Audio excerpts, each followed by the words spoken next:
Na paz e a graça do Senhor Jesus, sempre a gente tem trazido alguns temas polêmicos, porque a gente entende que se faz necessário para que muitos venham acordar para a realidade e compreender as Escrituras.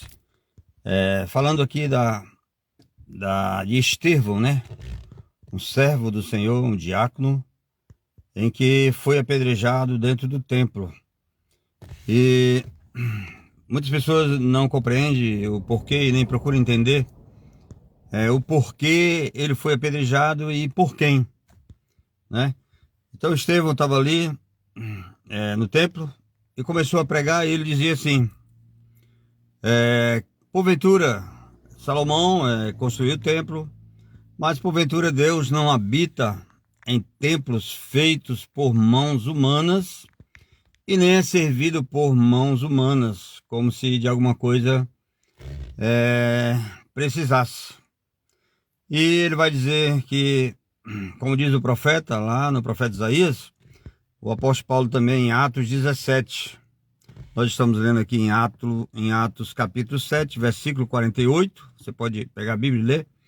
E Atos 17, versículo de número 18. Você vai, ou melhor, versículo de número 24, você vai ver realmente a mesma coisa. Paulo pregando a mesma coisa.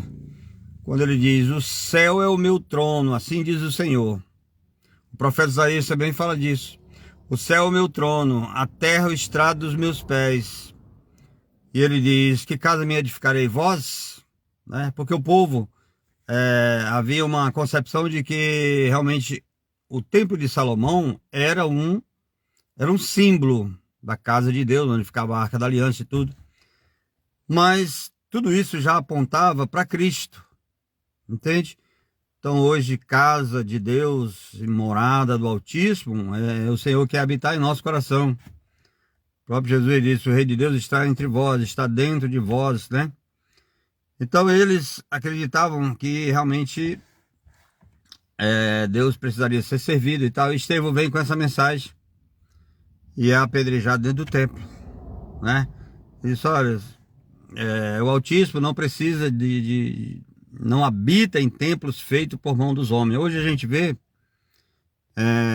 quando a gente fala disso, as pessoas acham que a gente está contra a congregar, não é nada disso, tá? Porque eu prego que você deve congregar. Se você achar um lugar que prega o evangelho genuíno, tá certo? Congregue, participe, porque você é um membro do corpo de Cristo, né? E você não é igreja sozinho, você precisa realmente estar ali, eu creio nisso, né? Se você pode congregar, amém. Estar reunidos ali, o corpo em comunhão, servindo ao Senhor, né, de todo o coração. Mas muitos irmãos hoje ainda têm a concepção de que o prédio, a gente vê isso no íntimo do coração, quando eles falam, a congregação, o prédio é a casa de Deus, né? Ah, vou para a casa de Deus, porque Davi disse, alegrei-me quando me disseram, vamos à casa do Senhor, né? Lá realmente era um símbolo. Hoje Jesus disse que é em qualquer lugar, tá? Jesus disse para aquela mulher no poço de Jacó, onde tiver 2 ou 3 reunidos no meu nome, tá?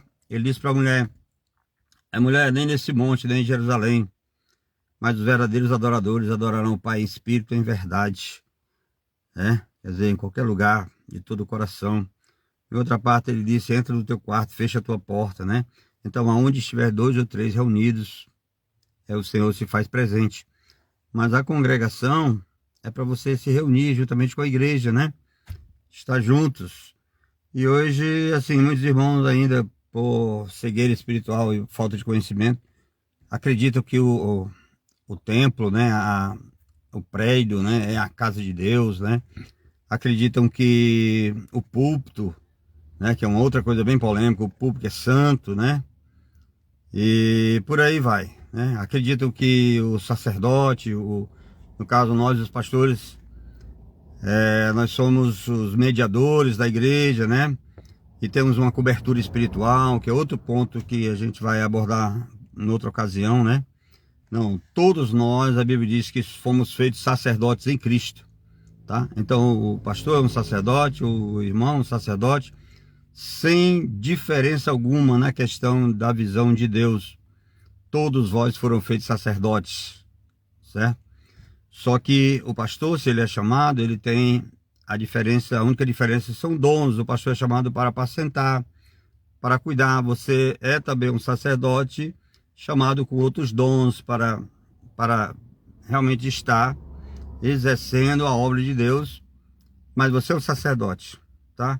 Então não existe essa, isso é realmente enganação quanto à questão da cobertura espiritual, tá certo? A nossa cobertura espiritual é o Espírito Santo, é o Senhor, é Deus.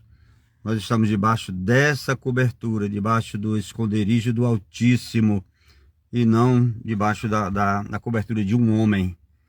Então tantas coisas que o sistema religioso não conhece, e alguns conhecem e faz questão de alimentar esse sistema de uma forma que conduz as pessoas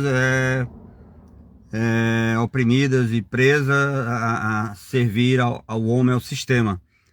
Enquanto Jesus, ele nos ensina a depender de Deus e não do homem, né?